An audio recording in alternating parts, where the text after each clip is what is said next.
Good morning, I'm Chaplain Robert Terrell, and this is your January 25th, 2021 Monday Motivator.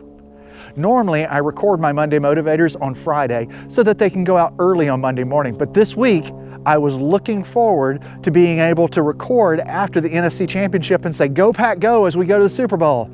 But as you probably know, we're not going to the Super Bowl. I don't know about you, but I'm disappointed. I was so excited about the game yesterday.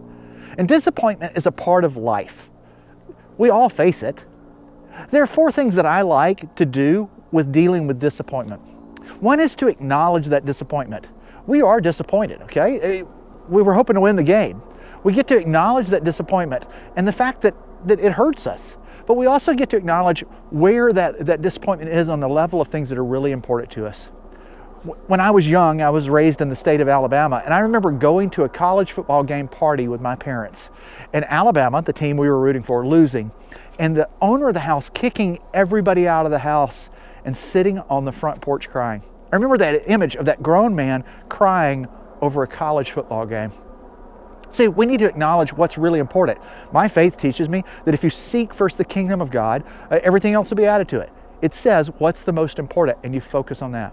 The other thing I like to do is reframe my disappointment. It doesn't mean telling a lie about the disappointment. It means recognizing the other truth that is positive.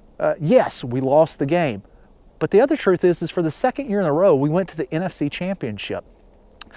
That's with a coach who's only been with us for 2 years. That's incredible. Okay, only 4 teams get to go to their conference championship, and for the past 2 years, we've been one of those 4 teams.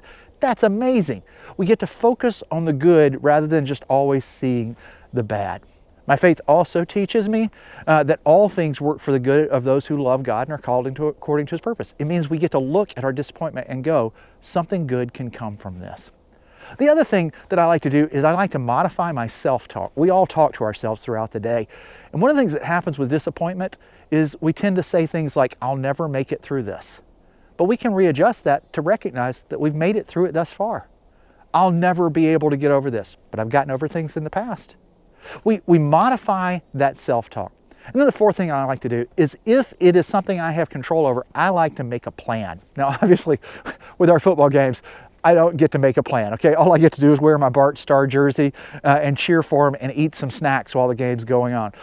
The players and the coaches get to make the plans.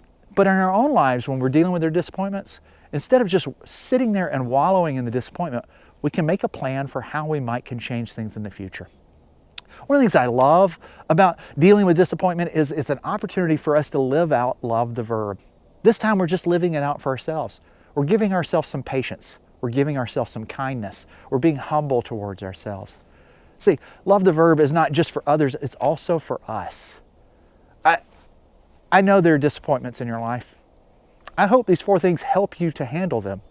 If you need help handling them, please give me a call. I would love to be able to be the person to remind you on how to acknowledge things and reframe them and change your self-talk and maybe help make a plan.